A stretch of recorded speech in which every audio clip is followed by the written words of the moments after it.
My cousin said if you want to live with us you have to babysit my children. I laughed and said, you can start packing your things, and I started to act.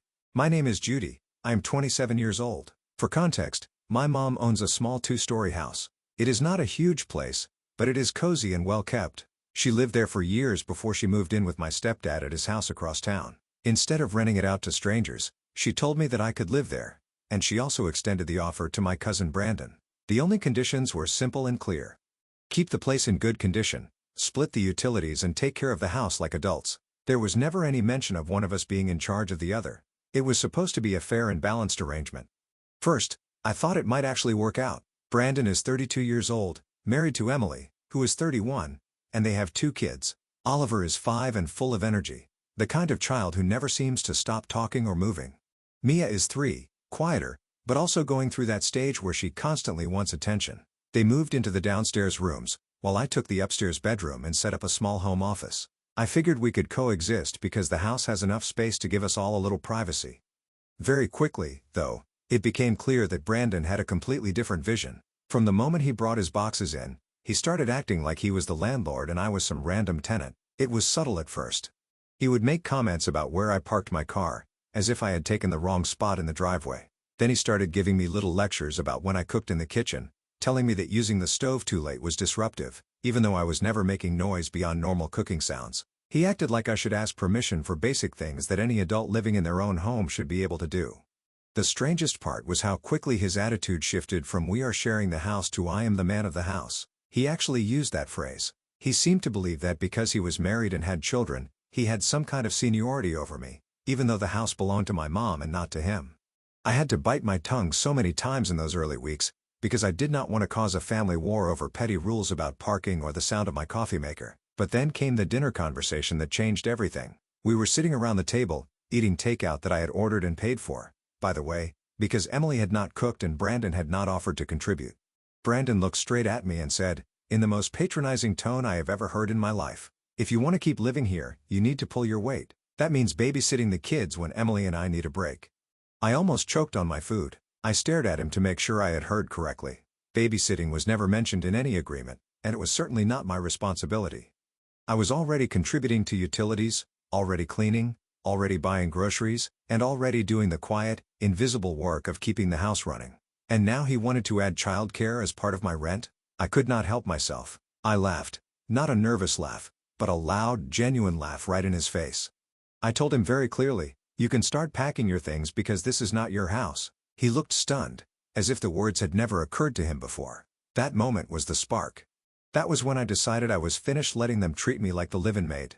Up until then, I had been sweeping up after Oliver's crumbs, wiping Mia's juice spills, scrubbing the bathroom after Emily left her hair everywhere, and buying the bulk of the groceries because otherwise the fridge would be empty. I had excused it as helping out because of the kids, but once Brandon decided to throw babysitting on top of that, I realized I had basically been running the household while they coasted. So I made a plan. I started keeping records. I bought a notebook and began writing down every single thing I did around the house. If I cleaned the kitchen after Emily cooked and left a mess, I wrote it down. If I vacuumed the living room after Oliver's toy explosion, I wrote it down. If I bought milk, bread, or toilet paper, I wrote it down with the cost. I noted the time spent on chores, and I noted who was not doing them. The first week, the list was already ridiculous. I had entries like, scrubbed the bathroom sink and counter. Emily's makeup stains everywhere. Bought groceries, eggs, bread, fruit. $48.72. Vacuumed living room crumbs and toys. Did dishes after dinner. None of them lifted a finger. By the end of that week, I realized I was basically keeping their household afloat. The only thing Brandon consistently did was sit on the couch, complain, and make pronouncements about being the man of the house. Emily would occasionally cook, but she never cleaned up afterward, so I was left with greasy pans and sticky counters. The kids were not at fault. They're just kids, but they created messes that their parents never bothered to handle. At first, I did not tell them what I was doing. I wanted the list to speak for itself. Every time I wrote down a task, I felt a little more justified. If Brandon wanted me to pull my weight, I was going to show him the weight I was already carrying. That was the beginning of my revenge. I was no longer going to be their quiet helper. If they wanted to treat me like the babysitter or the maid, then I would make sure the reality of the situation was written down in detail with dates, times, and receipts. And eventually, I was going to let them see exactly how much they had been taking advantage of me. That was the moment everything started to shift, and I knew I was not going to back down. Update 1. It did not take long before the list I was keeping began to look less like a casual set of notes, and more like a running record of a household imbalance that was impossible to deny. The first 2 days alone showed a pattern that spoke louder than anything I could have said. Every task that made the house livable seemed to fall on me, while Brandon and Emily floated through their days as if they were living in a hotel. By the end of the first week, my notebook had a rhythm to it. The days stacked up with the same chores repeating over and over. Vacuuming, wiping down counters, taking out trash, paying bills that were supposed to be split, and replacing groceries that mysteriously ran out only after Emily cooked for the kids and left the fridge empty. Each time I opened my wallet or swiped my card, I taped the receipt into the notebook with the date. The pages began to look like evidence in a trial neat and unavoidable. When I first showed my mom, I expected her to brush it off or tell me to just talk to them directly. But instead, she looked at every line item with the kind of sharp anger I had not seen in a long time. She told me to keep going, to treat the notebook as a logbook. She wanted me to gather enough proof so that when the confrontation came, there would be no way for Brandon or Emily to twist the story. That gave me a new sense of purpose. This was no longer just me venting on paper. It was building a case. The dynamic inside the house shifted almost immediately after the notebook appeared. Brandon had no idea what I was writing, but he clearly sensed something had changed. He still tried to test me. The moment that sticks out was when he casually announced that they were going to the movies one evening and assumed I would be the one watching the kids. Instead of arguing, I flipped open the notebook and calmly read off everything I had done that week. The effect was instant. His face flushed red. He stormed out without saying another word, and Emily muttered insults under her breath, calling me dramatic as if keeping track of facts was an overreaction. But if anything, their dismissal made me more determined. If they thought I was dramatic, I would show them what dramatic looked like in black ink on lined paper. I began writing with even more detail. Not just vacuumed living room, but vacuumed living room after Oliver's toys were scattered across the floor. Took 15 minutes. Not just paid water bill, but covered their half of the $56 water bill from my personal account. Each entry was precise and undeniable. The second week brought even clearer evidence of their neglect. One day I came home from work and found that the trash cans were overflowing. Bags piled against the wall because Brandon had not bothered to take them out. I documented it, then dragged everything to the curb myself. Another day I found me a sticky handprints all over the walls, dry juice streaking down the hallway, and not a single attempt from Emily to wipe it off. Into the notebook it went. 30 minutes scrubbing walls. The repetition of it all became maddening, but writing it down gave me a sense of control I had not felt before. I noticed small changes in their behavior as the log grew. They became quieter whenever I was in the room with the notebook. They would glance at it sitting on the counter, then look away quickly, as if it was some kind of forbidden object. Brandon stopped making as many comments about being the man of the house, but he replaced it with sulking silence, which honestly was an improvement. Emily, on the other hand, leaned harder into passive aggression. She would sigh loudly when I cleaned, roll her eyes when I cooked, and once even whispered to Oliver that Aunt Judy likes to act like she runs everything. That one stung, but I wrote it down anyway. By the end of week 2, I had filled 20 full pages. I had receipts taped in, times jotted down, and notes on how much I spent versus what they contributed, which was almost nothing. It became undeniable that I was doing the majority of the work to keep the household functioning. My mom called me one evening to check in, and when I read a few entries aloud to her, she laughed in disbelief and told me she was proud I was holding the line. She reminded me again not to lose my temper too soon, that the right moment to reveal all of this would come. Meanwhile, Brandon and Emily seemed to be unraveling under their own laziness. The more I withdrew from covering for them outside of basic necessities, the more the cracks showed. Dishes would pile in the sink for days. Laundry would sit in damp heaps until it started to smell. The kids were restless and cranky because their parents were too distracted to play with them or clean up after them. I let it happen. I refused to clean what was not mine anymore. I only documented. What surprised me most was how quickly the atmosphere in the house shifted from tense to hostile. Brandon avoided me. Emily whispered behind my back, and even the kids seemed to pick up on the discomfort.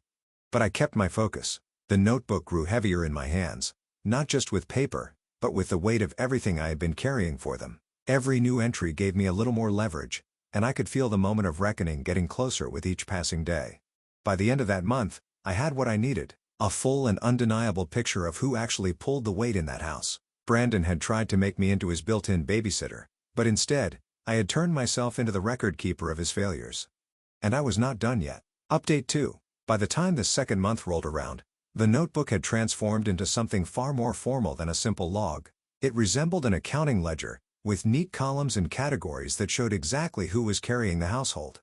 I had the numbers in black and white: $642 of household expenses that had come directly from my account, 39 hours of cleaning logged down to the minute, and 22 full meals that I had cooked for everyone. Brandon and Emily's contribution, if it could even be called that, was non-existent. They had not even bought toilet paper. It was no longer just a suspicion that I was doing everything. It was undeniable fact.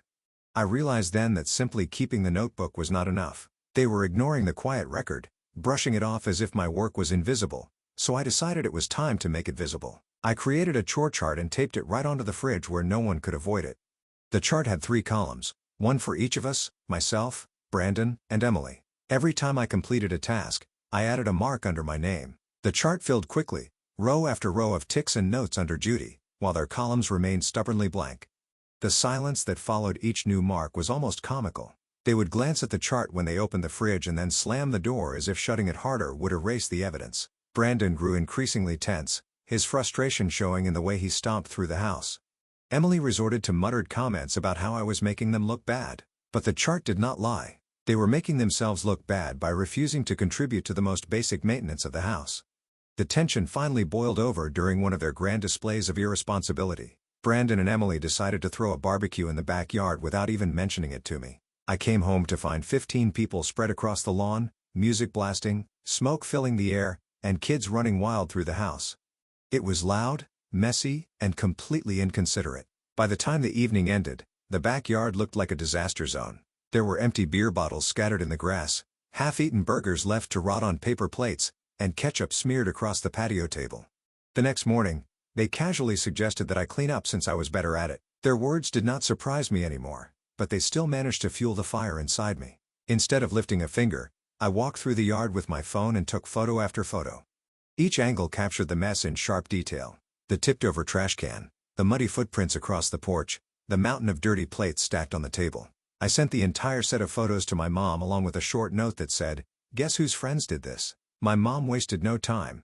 She showed up the following morning, marching into the backyard with the authority of someone who still held the deed to the property. The look on her face was enough to silence even Brandon. She pointed at the mess and made it clear that it was not my responsibility to clean up after their reckless behavior.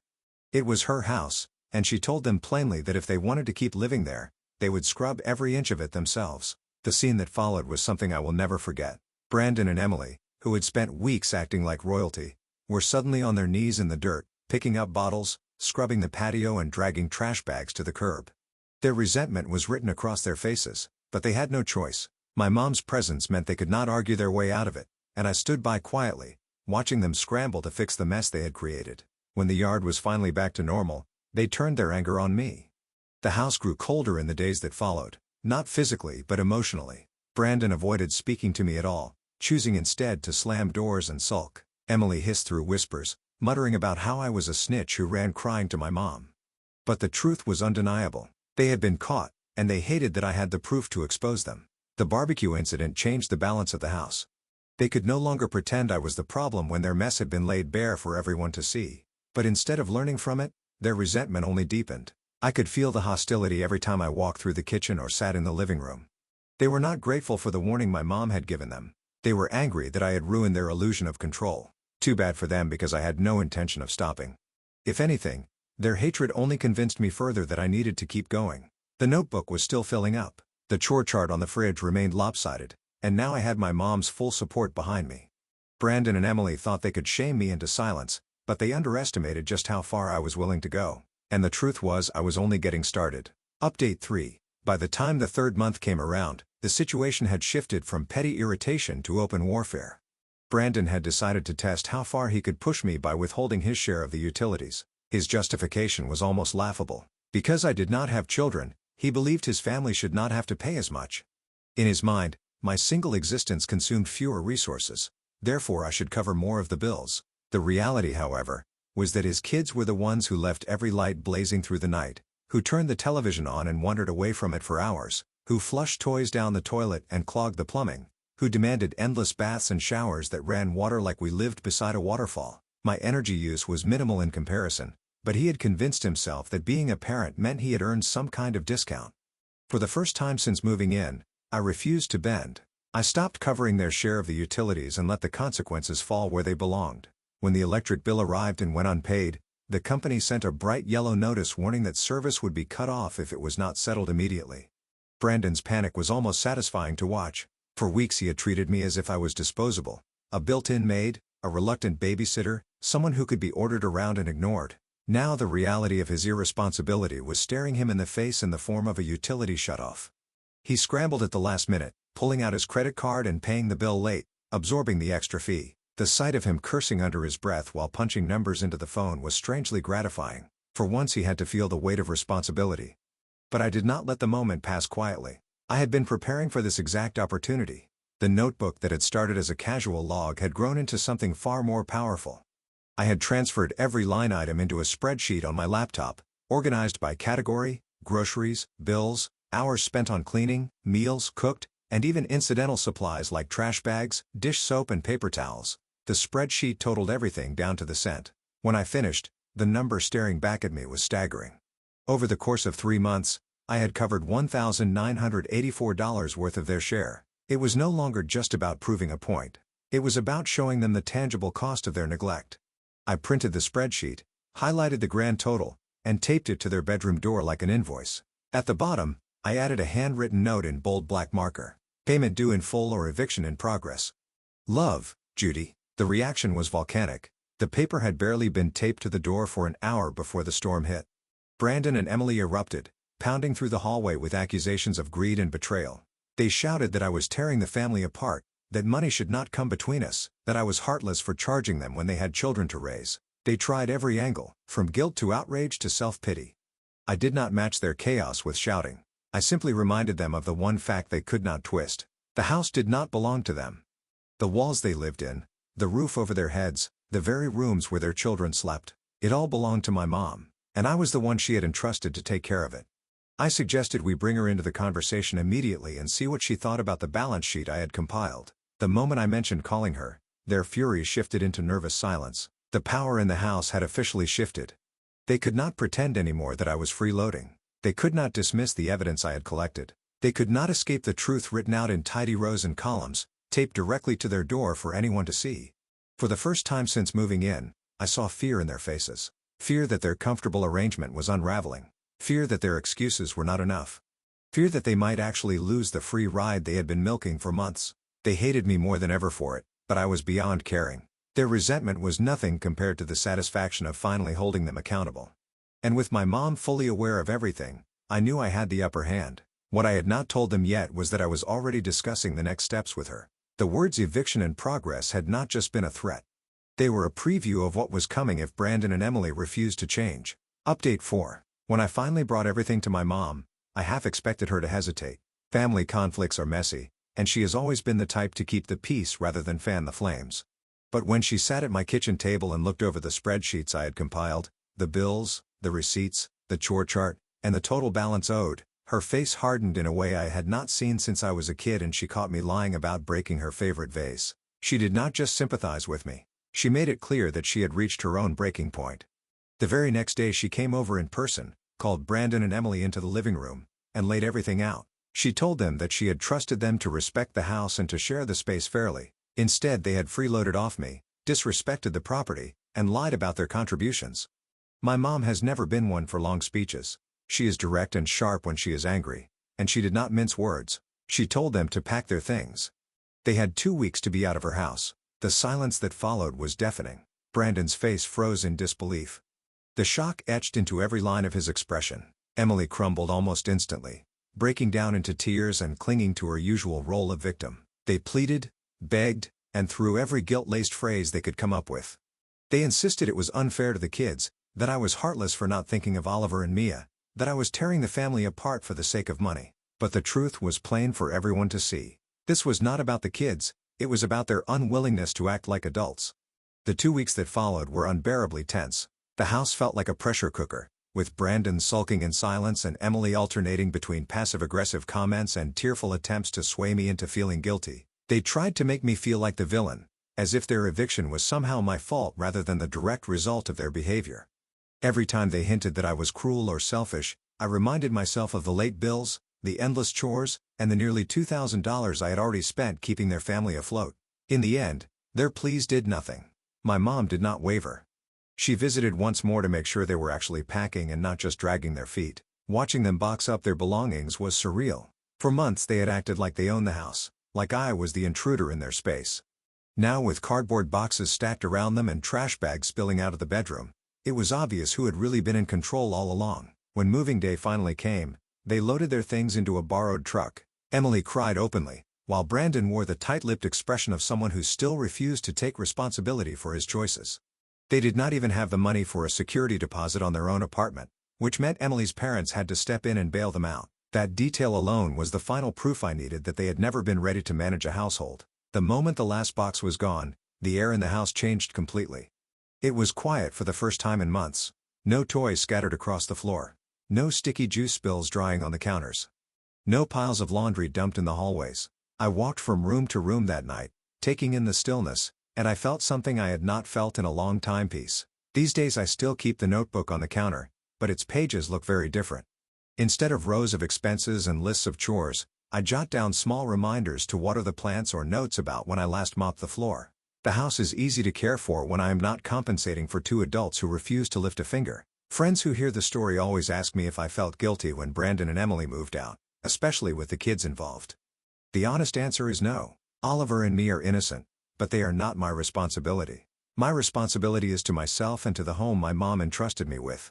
And if Brandon and Emily could not manage to act like grown-ups, then it was never my job to carry them. The entire ordeal taught me something valuable. Whenever someone tries to tell me that I owe them my time or my energy in exchange for the privilege of living somewhere, I already know the perfect response. It is the same line I used the night Brandon demanded that I babysit his kids as part of my rent. I can say it calmly with full confidence because I have lived through it once already. No, you can start packing your things. And just like that, the house became mine to manage in the way it always should have been: clean, quiet, and free of freeloaders.